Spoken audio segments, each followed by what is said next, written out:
నమస్తే, welcome to Suman TV. నేను మీ విష్ణు. ప్రస్తుతంతో పాటు స్టాక్ మార్కెట్ అనలిస్ట్ హర్షవర్ధన్ ఉన్నారు, తనతో మాట్లాడతాను. నమస్తే హర్షవర్ధన్ గారు. నమస్తే అండి. హర్షవర్ధన్ గారు, చాలామంది ఆడియన్స్ పెన్నీ స్టాక్స్ గురించి వీడియో చేయమంటున్నారు. అసలు పెన్నీ స్టాక్స్ అంటే ఏంటి, మరి పెన్నీ స్టాక్స్ని కొనిపెట్టుకోవడం వల్ల ఎటువంటి ఉపయోగాలు ఉన్నాయి, మరి వాటి రిటర్న్స్ పరిస్థితి ఏంటంటారు? ఫస్ట్ ఆఫ్ ఆల్ అసలు పెన్నీ స్టాక్స్ దగ్గరికి వెళ్ళకూడదు. మనం వెళ్ళకూడదు, అది వెరీ రిస్కీ.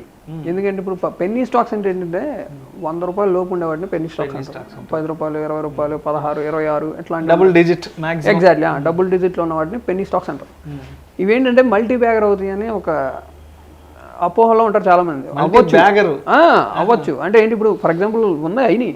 తనలా ఉంది, లాస్ట్ ఇయర్ అయింది తనలా. అది 100 దగ్గర అంత ఉంది, 90 దగ్గర చాలా తక్కువ. అది ఇప్పుడు 1000 ఉంది. అది మల్టీ బ్యాగర్ 1000కి వచ్చేసింది. అది విత్ ఇన్ 4 months లో వచ్చింది. అది అంటే మల్టీ బ్యాగర్ అవ్వడానికి పాసిబిలిటీ ఉందంటారు. ఉంది, కానీ మనకి ఫైండ్ అవుట్ చేయడం వల్ల మనం ఫైండ్ అవుట్ చేయడం తెలియదు ఉంటుంది. అప్పుడు ఏం చేయాలంటే పెన్నీ స్టాక్లో మీకు ఆల్రెడీ స్టాక్ మార్కెట్ అంటే ఫస్ట్ డబ్బులు ఉన్న వాళ్ళకి కొద్దిగా ఎక్స్ట్రా డబ్బులు ఉంటే మనం రియల్ ఎస్టేట్లో పెడదామనో లేదంటే స్టాక్స్లో పెడదామని వస్తారు. సో ఇప్పుడు ఏం చేయాలంటే మీకున్న ఒక అసెట్లోని ఒక 10%ని రిస్క్ తీసుకుందాం. కొడితే జాక్పాట్, లేకపోతే 0. అలా అనుకున్నప్పుడు మాత్రమే ఆ అమౌంట్ని దానికి డెడికేట్ చేయాలి పెన్నీ స్టాక్స్కి. కొన్ని చూసి పెన్నీ స్టాక్స్ దాన్ని కూడా ఫండమెంటల్ అనాలిసిస్ చేయాలి, ఏ కంపెనీ మంచిది. ఇప్పుడు ఫర్ ఎగ్జాంపుల్ నేను టాటా పవర్ లాస్ట్ ఇయర్ నేను ఇచ్చాను. అది నా ట్రేడింగ్ కూడా నేను టాటా పవర్లో ఇచ్చాను. ₹30 డబ్బులు ఇచ్చాను. నా క్లయింట్స్ అందరూ లక్షలు సంపాదించారు దాని మీద ఎక్కువ పెట్టి. ఇప్పుడు చూడండి అది అక్కడ ఉంది, 232 ఉంది. అది పెన్నీ స్టాక్ అప్పుడు ₹30 దగ్గర ఉంది, ప్రజెంట్ అయింది. కానీ అవుద్దా లేదా అని తెలియదు, కానీ మనకి కొంత ఫండమెంటల్గా తెలుసు కాబట్టి కొంతవరకు చెప్పాము అది. సో అలాంటి పెన్నీ స్టాక్స్ అని అవ్వచ్చు. అలాగే కొన్ని చిన్న పెన్నీ స్టాక్స్ కూడా కొన్ని ఉన్నాయి. సో కొన్ని ఉన్నాయో నా పోర్ట్ఫోలియోలు చూసి చెప్తాను నేను తర్వాత సెషన్లో. సో అందుకని పెన్నీ స్టాక్స్ని ఎలా చూడాలంటే వస్తే జాక్పాట్, లేకపోతే 0. ఇది ఫిక్స్ అవ్వాలి, అంతే. రెడీ అయిపోవాలి, మెంటల్గా ఫిక్స్ అయిపోవాలి. ఓవరాల్ పోర్ట్ఫోలియోలో ఒక 10%, 5% వేయాలి. అప్పుడు నేను వస్తే పోయింది ఏమైంది. అప్పుడు మిగిలిన వాటిలో అది యావరేజ్ అవుతుంది కదా.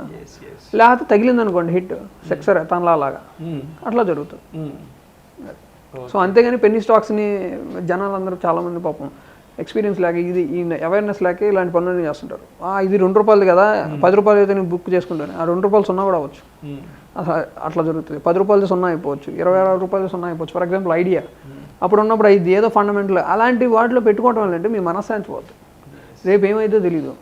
డబ్బు కన్నా మనశ్శాంతి ఇంపార్టెంట్. పోతే నాకు రాకపోయిన పర్లేదు, ₹1% వచ్చినా చాలు, నా డబ్బులు సేఫ్గా ఉన్నా చాలు. ఆ మెంటాలిటీతో ఉండాలి. ఎందుకంటే కొంతమంది ఇలాంటి వెంటపడేవాళ్ళు ఆల్రెడీ ఎక్స్పీరియన్స్ పీపుల్ తెలుసు వాళ్ళకి ఒక 5%, 10% పెన్నీ స్టాక్స్ మీద వేస్తారు. వస్తే లేదు. సో అందుకని పెన్నీ స్టాక్స్ని ఇప్పుడు కూడా సీరియస్గా తీసుకోకూడదు. సాధ్యమైనందుకు దూరంగానే ఉండాలి. లేదు మీకు ఫండమెంటల్గా బాగా నాకు స్ట్రాంగ్ ఉంది, for example Tata power, Tata brand, so మనం చేయొచ్చు. అలాగా ఇప్పుడు ఎన్టీపీసీ ఇలాంటివి ఉంటాయి, అవి కూడా నేను ఇచ్చి సజెస్ట్ చేశాను లాస్ట్ టైం. ఎన్సీసీ ఇవన్నీ బాగా పెరిగినాయి ఇప్పుడు. మరి అయితే హర్షవర్ధన్ గారు ఇప్పటివరకు పెన్నీ స్టాక్స్ గురించి ఎక్స్ప్లెయిన్ చేశారు, అంటే ఇన్వెస్ట్మెంట్ పాయింట్ ఆఫ్ వ్యూలో మంచిదా కాదని. అయితే రాబోయే 2-3 నెలల్లో మనకి మంచి ఫెస్టివల్స్ ఉన్నాయి ఇండియాలో.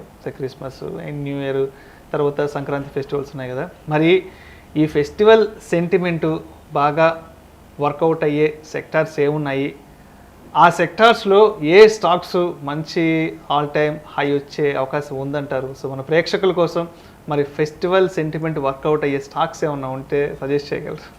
ఫెస్టివల్ అనేవి ఉండదు, కానీ ఫెస్టివల్లో కొంతమంది కన్జ్యూమర్కి సంబంధించిన ఏమైనా ఉంటే వాటిలో అనాలిసిస్ చేసి మనం ఇన్వెస్ట్ చేయొచ్చు. ఓకే, కానీ బేసిక్ ఏంటంటే ఫెస్టివల్ కాదు, కానీ నేను కొన్ని స్టాక్స్ అయితే చెప్తాను ఎలాగా జనరల్ పీపుల్కి. మీరు కామన్ సెన్స్ ఇందా చెప్పారు, ఎస్బీఐ మనం అన్ని చోట్ల చూస్తున్నాం. అది government sector, Indian bank system కొంచెం స్ట్రాంగ్. ఎస్బీఐలో పెట్టచ్చు, HDFC, ICICI bank, axis bank, ఈ వింటానే ఉంటాం, చిన్నప్పటి నుంచి వింటున్నాం కదా, పెట్టేసేయండి. అందులో సిస్టమాటిక్లో ఇన్వెస్ట్ చేయండి. తగ్గినప్పుడు కొద్దిగా యాడ్ చేయడం, పెరిగినప్పుడు కొద్దిగా ప్రాఫిట్ బుక్ చేసుకోవడం, అదొకటి. సో ఇంకొకటి ఇప్పుడు ఎఫ్ఎంసీజీ ఉంది, ఐటీసీ, డాబరో ఇలాంటివి ఉన్నాయి కదా. ఇప్పుడు ఐటీసీ డివిడెండ్ బాగా ఇస్తారు. డివిడెండ్ అంటే మీకు వడ్డీ వచ్చినట్టు వస్తుంది. అప్పుడప్పుడు 9% కూడా ఇచ్చిన రోజులు ఉన్నాయి. మొన్న రీసెంట్ లాస్ట్ ఇయర్ కూడా ఇచ్చారు. సో అప్పుడు మీరు పెట్టిన దానికి రిటర్న్ కూడా వస్తుంది కదా. So it is money is working for you. Fixed deposit లాగా వస్తుంది. పైగా మీకు అప్రిషియేషన్ వచ్చింది అనుకోండి, అంటే వాల్యూ పెరిగింది అనుకోండి. నేను చెప్తున్నా ఐటీసీ నెక్స్ట్ ఇయర్ కల్లా 300 దాటింది. ఇప్పుడు 200లో ఉంది, 200 నుంచి 250కి వచ్చింది. మళ్ళీ ఇప్పుడు కరెక్షన్లోకి వచ్చింది, 230 ఎంత ఉన్నట్టున్నాయి. సో ఇప్పుడు నేను చెప్తున్నా కదా 300 దాకా వెళ్ళడానికి ఎక్కువ పాసిబిలిటీ ఉన్నాయి. ఐటీసీలో ఇన్వెస్ట్ చేసుకుంటే డివిడెంట్ వస్తుంది, మీ మనీ సేఫ్గా ఉంటుంది. ఐటీసీ కంపెనీకి డైవర్సిఫైడ్ కంపెనీ. అంటే హోటల్స్ ఉన్నాయి, టొబాకో ఉంది, మన దీన్ని డైలీ ఎఫ్ఎంసీజీ ఉంది, అన్నీ ఉన్నాయి. అది ఎక్కడికి పోతుంది, ఏం కాదు, మీ స్టాక్లో డబ్బులు సేఫ్గానే ఉంటాయి. సో ఇది రికమెండేషన్ అనేది మాత్రమే, డిస్క్లైమర్ మీకు తెలిసిన సబ్జెక్టెడ్ టు మార్కెట్ రిస్క్. అది మీరు అది చూసుకోవచ్చు. ఇలా కామన్ సెన్స్ యూజ్ చేయండి అంతే.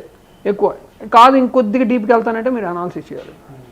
అది నేను కూడా కొన్ని మీరు అడిగారు కాబట్టి కొన్ని స్టాక్స్ అయితే నేను నా పోర్ట్ఫోలియో కొన్ని సెక్టర్ వైజ్గా ఏదైనా ఉంటే సజెస్ట్ చేయగలరు. ఫెస్టివల్ సెంటిమెంట్ వర్కౌట్ అయ్యే స్టాక్స్ కొన్ని.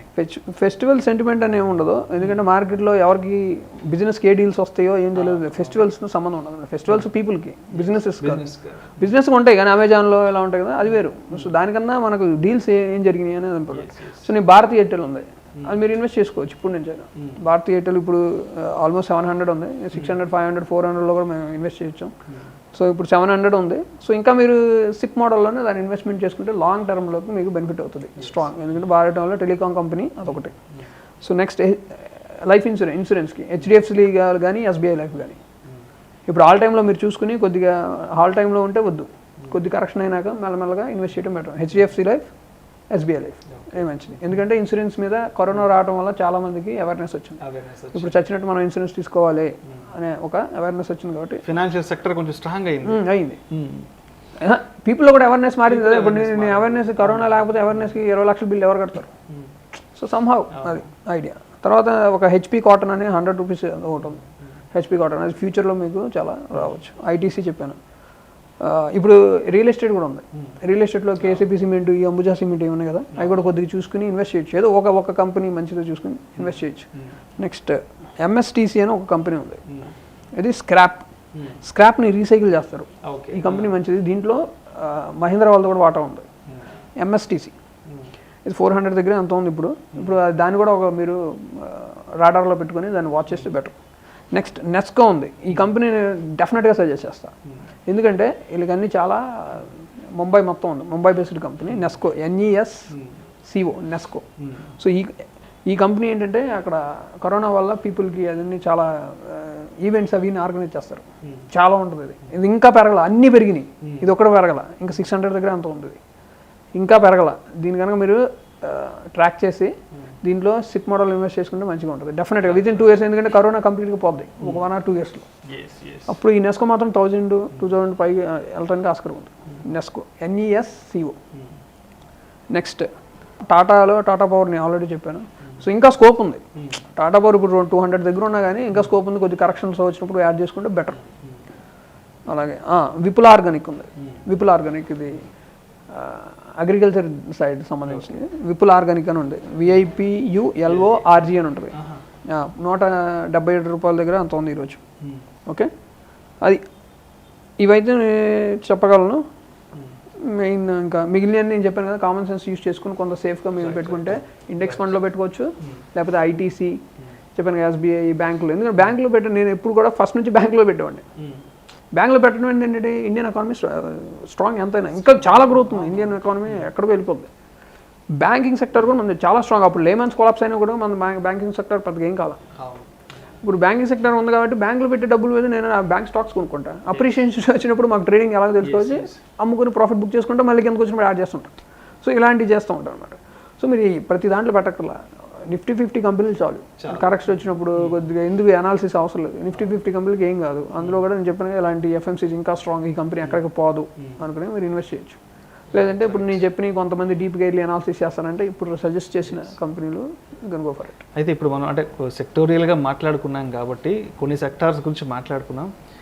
అయితే లాస్ట్ ఒక 3-4 days నుంచి మళ్ళీ చైనాలో కోవిడ్కి సంబంధించిన ఆంక్షలు, తర్వాత లాక్డౌన్లు, తర్వాత రకరకాల వేరియంట్లు అంటూ కూడా మళ్ళీ ఈ కోవిడ్కి సంబంధించిన వార్తలు కూడా కొంచెం ఉధృతం అవుతున్నాయి. మరి ఈ టైంలో ఏంటి ఇప్పుడు కానీ నెక్స్ట్ ఫర్దర్గా కొంచెం లాంగ్ టర్మ్కి కానీ మరి ఫార్మా సెక్టార్లో ఇన్వెస్ట్ చేసుకోవడానికి ఎటువంటి అద్భుతమైన అవకాశాలు ఉన్నాయంటారు? ఎందుకంటే మళ్ళీ కోవిడ్ వార్తలు పెద్ద ఎత్తున వినిపిస్తున్నాయి కాబట్టి. వినిపించినా ఇప్పుడు ఆల్రెడీ వ్యాక్సిన్ అయిపోయింది. మార్కెట్ ఇప్పుడు ఒకే ఇష్యూకి 2 సార్లు రియాక్ట్ అవుతాం. ఇప్పుడు ఆల్రెడీ ఇప్పుడు మనం మళ్ళీ వచ్చిన సెకండ్ వేరియంట్ మార్కెట్ ఏమైనా తగ్గిందా? తగ్గలేదు. ఒక్కదానికే ఎఫెక్ట్ అవుతుంది. ఎందుకు? అన్సర్టనిటీని తట్టుకోలేదు మార్కెట్. క్లారిటీ ఉండాలి, ఫెయిలా అది సక్సెస్ అనేది. అన్సర్టనిటీ ఉంటే మాత్రం తట్టుకోలేదు. సో ఆ సిచ్యువేషన్ ఇప్పుడు మళ్ళీ ఆల్రెడీ వ్యాక్సిన్స్ వచ్చేసినాయి, అందరికి ఇచ్చేసారు. సో అది రూల్డ్ అవుట్ అయిపోయింది. అలాంటి ఫార్మా సెక్టర్ ఇప్పుడు ఆల్రెడీ ఫార్మా సెక్టర్ని పెంచేసి ప్రాఫిట్ బుక్ చేసుకుని ఇంకా దాన్ని వెళ్ళిపోయారు, అయిపోయింది దాని సీన్. ఈ ఐటీ కూడా అంతే. ఐటీ ఏమైంది, అందరూ వర్క్ ఫ్రమ్ హోమ్ కాబట్టి డిజిటల్ ప్రోడక్ట్ క్రియేట్ చేయాలని చాలామంది అప్లికేషన్స్ వచ్చినాయి, చాలా డబ్బులు వచ్చినాయి, వాళ్ళ మెయింటెనెన్స్ కాస్టులు తగ్గిపోయినాయి వర్క్ ఫ్రమ్ హోమ్లు కాబట్టి బాగా పెరిగింది. టీసీఎస్, ఇన్ఫోసిస్ ఇవి కరెక్షన్స్ వస్తే ఎప్పుడైనా తీసుకోవచ్చు, కానీ ఐ డోంట్ థింక్ సో ఇంకా అంతకన్నా ఫర్దర్గా వెళ్ళేంత ఓవర్ బాట్ జోన్స్కి వెళ్ళిపోయినాయి అవి. అని నేను చెప్పింది కరెక్ట్ కాదు, మేబీ ఇంకా స్టన్నింగ్ సర్ప్రైజ్ చేసుకోవచ్చు, చెప్పలేం. కానీ ఆల్రెడీ అయిపోయింది, ఫార్మా ఐటీకి సంబంధించిన గేమ్ అయిపోయింది లాస్ట్ ఇయర్ కరోనాలో. ఇక మిగిలిన సెక్టార్స్ ఉన్నాయి కదా, ఏం చేస్తారంటే అది ప్రాఫిట్ బుక్ చేసుకుని షిఫ్ట్ చేస్తుంటారు, హెచ్ఎన్ఐస్, ఎఫ్ఐఎస్ వీళ్ళందరూ.